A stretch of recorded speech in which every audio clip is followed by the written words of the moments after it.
자, 오늘은 이제 등반 예배니까 그래도 우리가 계속 보았던 말씀 고린도전서 15장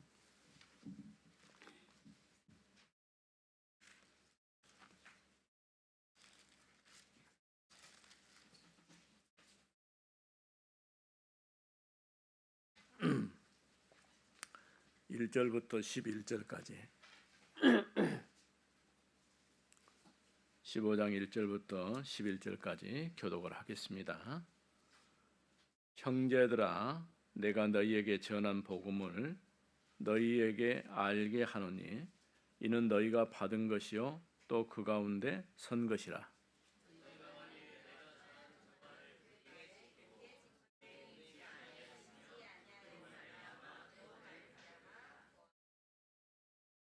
내가 받은 것을 먼저 너희에게 전하였노니 이는 성경대로 그리스도께서 우리 죄를 위하여 죽으시고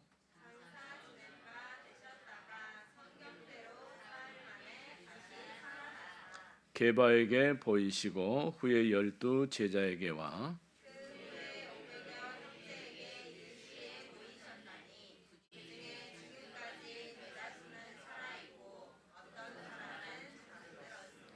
그 후에 야고보에게 보이셨으며 그 후에 모든 사도에게와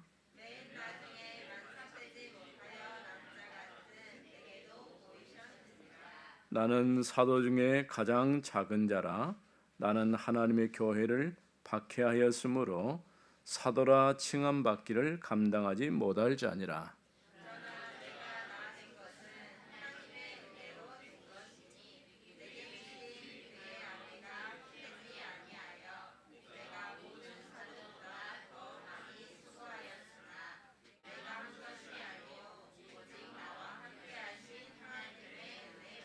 같이 그러므로 나나 그들이나 이같이 전파함에 너희도 이같이 믿었느니라. 아멘. 자, 금방 읽은 말씀이 무엇을 얘기하고 있을까요? 그리스도께서 부활하신 말씀을 하는데 성경대로 죽으시고 성경대로 살아나셨다, 이렇게 말씀했어요. 이 말은 하나님이 이와 같은 일들이 일어날 것을 미리 말씀하시고 약속하신 대로 그 말씀이 그대로 성취되었다, 그런 뜻이에요. 굉장히 중요한 얘기죠. 왜냐하면 우리 신앙 속에서 제일 중요한 부분은 그리스도께서 나를 위해서 십자가에 죽으셨고 또 죽은 자 가운데서 다시 살아나셨다. 이 두 가지 사건은 우리 신앙이 굉장히 중요해요. 그래서 그리스도의 죽음은 이제 2000년 전에 일어난 사건이죠. 나와 무슨 상관이 있어요? 아무 상관이 없죠. 그렇지 않아요. 내가 예수를 믿는 순간 그리스도의 십자가의 죽음은 나의 죽음이 된 거예요. 그리스도께서 부활하신 것은 내가 그리스도 안에서 다시 살게 된 거예요. 그러니까 로마서 6장에 보면 그런 말씀이 있어요. 우리가 그리스도와 함께 세례를 받았다 그러죠. 세례가 뭘까요? 죄 씻는다고 하는 의미죠. 그런데 더 중요한 건 세례는 그리스도와 내가 한 몸이 되는 거예요.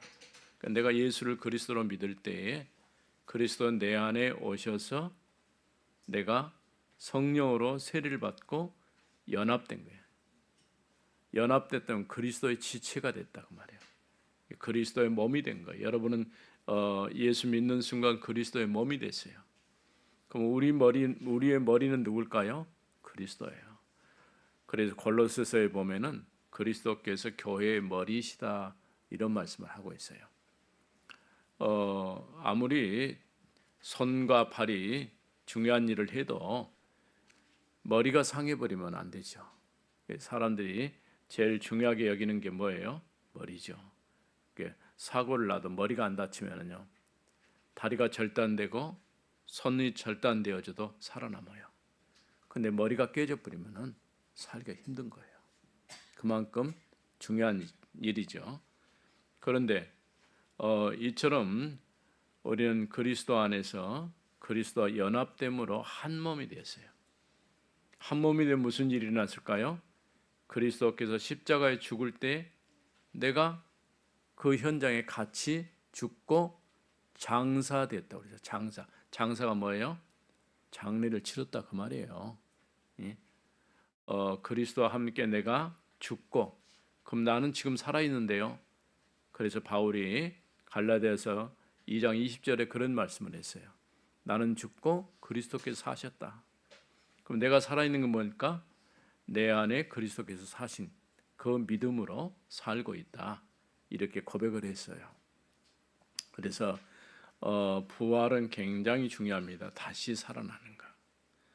우리가 죽었다가 다시 살아나는 것이 아니고 우리는 그리스도 안에서 영적으로 새롭게 거듭나고 다시 태어난 거예요. 그래서 그리스도께서 십자가에 죽으실 때 죄에 대해서는 죽었고, 그리스도의 죽은 자 가운데 다시 부활하실 때는 의에 대해서 다시 살게 된 거예요. 오늘 예수를 그리스도로 믿는 모든 사람을 지난 작년 우리 슬로건처럼 의인, 우리를 의롭다 하신 거예요. 칭의, 하나님께서 우리를 의롭다라고 칭하셨어요. 그래서 오늘 이제 특별히 부활하신 그리스도, 이건 굉장히 중요합니다. 우리 렘넌트들이 아무리 어렵고 힘들어도 그리스도의 십자가의 죽음과 부활의 이 메시지를 꼭 붙잡고 승리하는 여러분 되어지기 바랍니다. 특별히 오늘 등반 예배는 등반, 어등산 등반 많이 참여 안 했죠. 올라간다 그런 뜻이에요. 졸업이라는 것은 없어요. 특히 교회에서는 졸업은 없어요. 언제까지? 하나님 나라에 갈 때까지 우리는 계속해서 하나님의 언약 안에서 살아야 되는 거예요. 그래도 학년은 좀 바뀌어야 되겠죠. 3학년인데 계속 2학년은 내려가면 안 되죠. 요즘엔 내려가는 것도 없겠지만은 어떤 나라에서는요, 공부시키다가 잘 안 되면 학년이 내려가 버려요. 좀 슬프겠죠. 근데 우리나라에서는 공부 안 해도 학년이 올라가요. 성적과 상관없이 가만히 붙어 있기만 하면. 참 좋은 세상이죠. 붙어 있으면. 교회에서도 똑같아요. 붙어 있으면 등반을 합니다. 그렇죠? 주일학교에 붙어 있으면, 또 청소년 중고등부에 붙어 있으면 가만히 있어도 올라가요. 네. 이건 굉장히 중요한 하나님의 언약 안에서 우리가 믿음으로 살고 있는 것이죠. 특별히 그리스도께서 부활하셨다고 하는 것은 굉장히 중요한데, 고린도전서에 나와 있는 이 말씀 보니까 성경대로 죽으시고 성경대로 다시 살아나셨다. 그러니까 하나님의 약속의 말씀대로, 성경대로는 약속이거든요. 약속대로 죽으시고 약속대로 살아나셨다. 그대로 말씀이 성취되어진 거예요. 그래서 예수님 부활을 마태나 마가, 누가, 요한 각각 관점이 조금 틀리지만은 똑같은 얘기를 한 것이 뭐냐? 죽은 자 가운데서 다시 살아나셨다. 이건 변할 수가 없어요. 첫 번째 걸 한번 봅시다. 마태복음 28장 16절에서 20절. 성경 찾아봅니다. 다 성경 찾으세요. 읽을 거니까. 자, 여러분 목소리로 16절부터 20절까지 한 목소리로 같이 읽어봅니다. 시작. 11 제자가 갈릴리에 가서 예수께서 지시하신 산에 이르러 예수를 배웠고 경배하나 아직도 의심하는 사람들이 있더라. 예수께서 나와 말씀하여 이르시되 하늘과 땅의 모든 권세를 내게 주셨으니 그러므로 너희는 가서 모든 민족을 제자로 삼아 아버지와 아들과 성령의 이름으로 세례를 베풀고 내가 너에게 분부한 모든 것을 가르쳐 지키게 하라. 볼지어다 내가 세상 끝날까지 너희와 항상 함께 있으리라 하시니라. 아멘. 글을 못 읽는 사람도 있어요. 우리 공학년 말고는 다 읽을 줄 알죠. 이게 이거 성경을 읽을 때요, 또박또박 읽으면 여러분이 말이 정확해져요. 발음. 우리 성동혁 군이 아까 기도했는데 많이 좋아졌어요. 소리내서 성경을 내가 읽으라고 미션을 줬는데 실천하고 있는지 모르겠어요. 하고 있나? 안 하고 있구만. 미션을 줄 때는 이유가 있는 거야. 그렇게 할 이유가. 우리 계속 하면요, 발음이 정확해져요. 또 다른 사람 앞에 말하는 것도 정확해질 수가 있어요. 여기 무슨 말씀이 있었어요? 예수님께서 부활하신 다음에 제자들에게 나타났죠. 그런데 제자들 중에서 안 믿는 사람도 있었어요. 의심하는 자도 있었다. 분명히 부활하신 그리스도가 자기들에게 왔는데 의심을 했다는 거야. 우리 렘넌트들은 의심하지 않죠? 우리는 정말 믿음으로 그리스도께서 죽으셨고 죽은 자 가운데 다시 살아나심을 믿어요. 그러면 예수님 뭘 가졌다고요? 하늘과 땅의 권세를 가졌다. 그러면서 가서 뭐 하라고 했어요? 제자 삼으라. 아버지 아들과 성령 이름으로 세례를 베풀고 내가 너에게 분부한 모든 것을 가르쳐 지키게 하라. 내가 세상 끝날까지 너희와 항상 함께 있겠다. 지금 주님께서 우리와 함께 계시는 거예요. 믿죠? 자, 두 번째, 마가복음 16장 15절에서 20절을 찾아보세요. 마가복음 16장 15절에서 20절. 자, 15절 찾았어요? 읽어봅니다. 또 이르시되 너희는 온 천하에 다니며 만민에게 복음을 전파하라. 믿고 세례를 받는 사람은 구원을 얻을 것이요 믿지 않는 사람은 정죄를 받으리라. 믿는 자들에게는 이런 표적이 따르리니 곧 그들이 내 이름으로 귀신을 쫓아내며 새 방언을 말하며 뱀을 집어 올리며 무슨 독을 마실지라도 해를 받지 아니하며 병든 사람에게 손을 얹은즉 나으리라. 아멘. 거기까지만.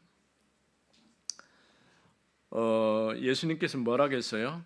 만민에게 가서 뭐라고 했어요? 복음을 전하라 했어요. 복음이 뭘까요? 복된 소식이죠. 하나님 만나는 복된 소식.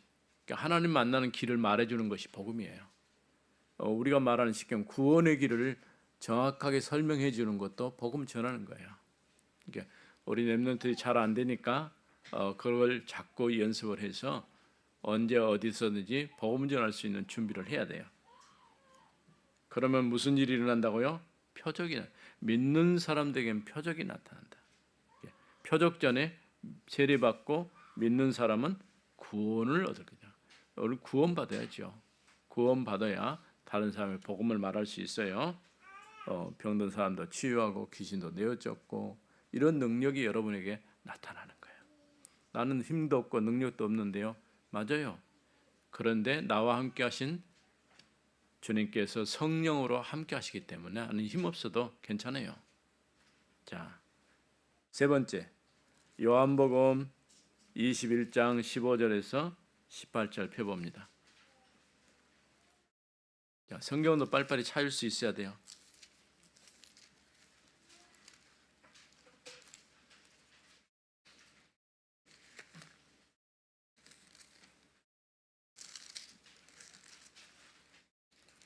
자, 요한복음 21장 15절에서 18절 읽어봅니다.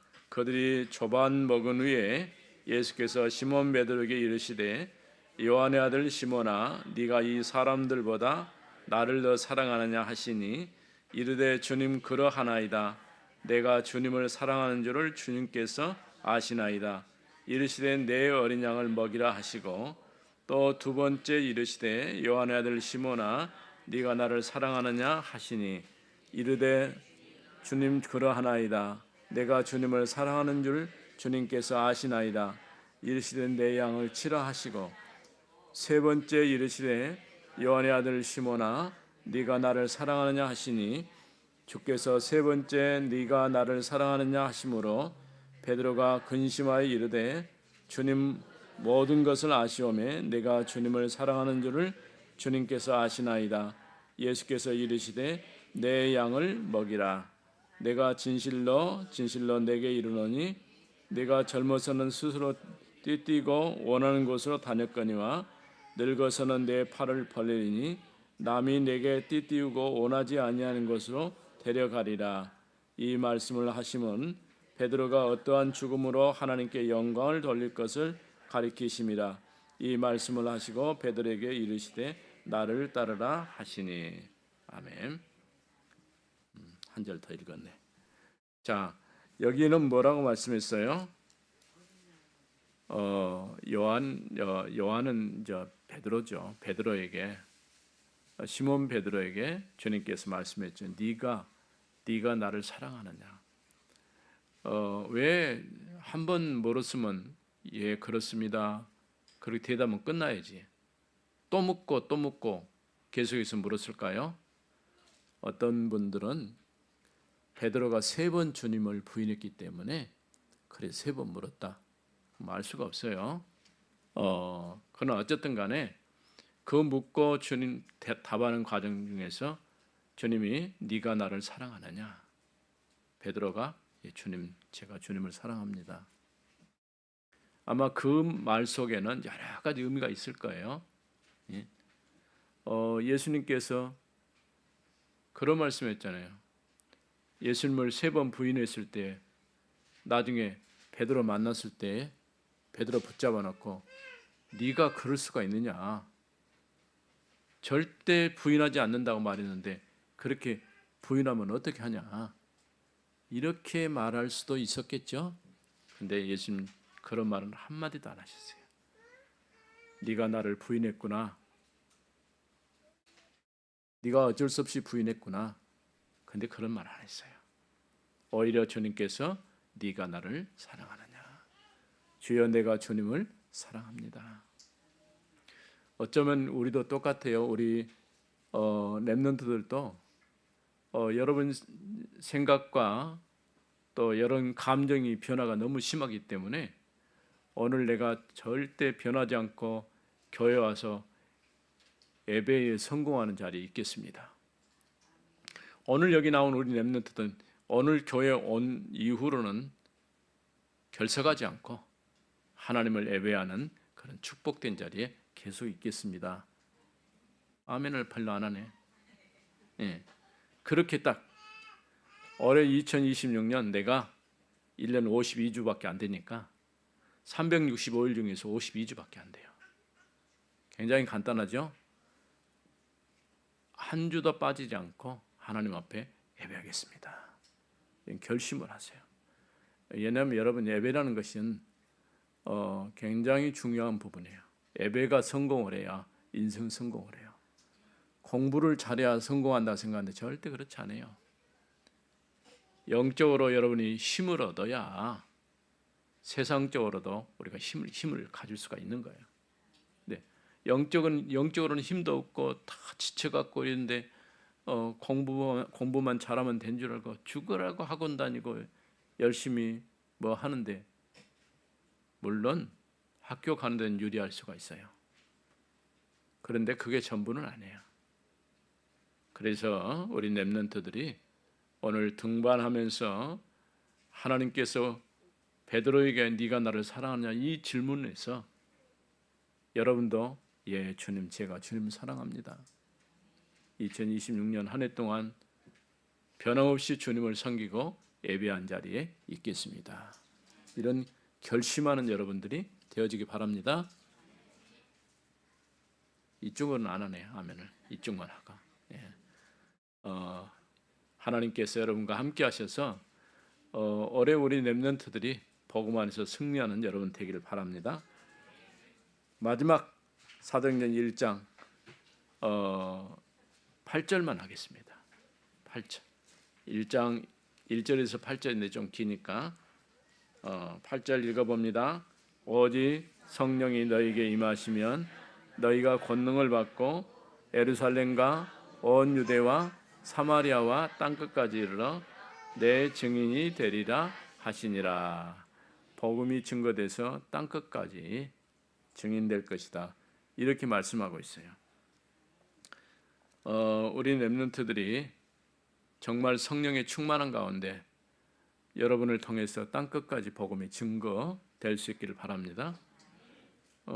지금 내가 하는 것으로 봐서는 땅끝까지 못 갈 것 같은데요. 아니요. 기도는요. 내가 여기서 기도해도요. 시공간 초월한다 했어요. 그러니까 어디에 있든 간에 여러분이 복음을 위해서 또 복음 전한 사람을 위해서 복음 받을 사람을 위해서 기도하세요. 우리가 전도자를 놓고 기도한다는 말은 복음을 들을 사람, 전하는 사람 다 시간표가 있어요. 오늘 등반을 통해서 새롭게 믿음을 다짐하는 그런 시간이 되기를 바랍니다. 기도합시다. 하나님 감사합니다. 또 한 해가 새롭게 바뀌어서 학년이 등반하게 되는데 우리 렘넌트들이 등반과 더불어서 믿음도 등반할 수 있도록 역사에 주옵소서. 예배를 놓치지 않고 승리하는 한 해가 되게 하옵소서. 주 예수 그리스도 이름으로 기도드립니다. 아멘.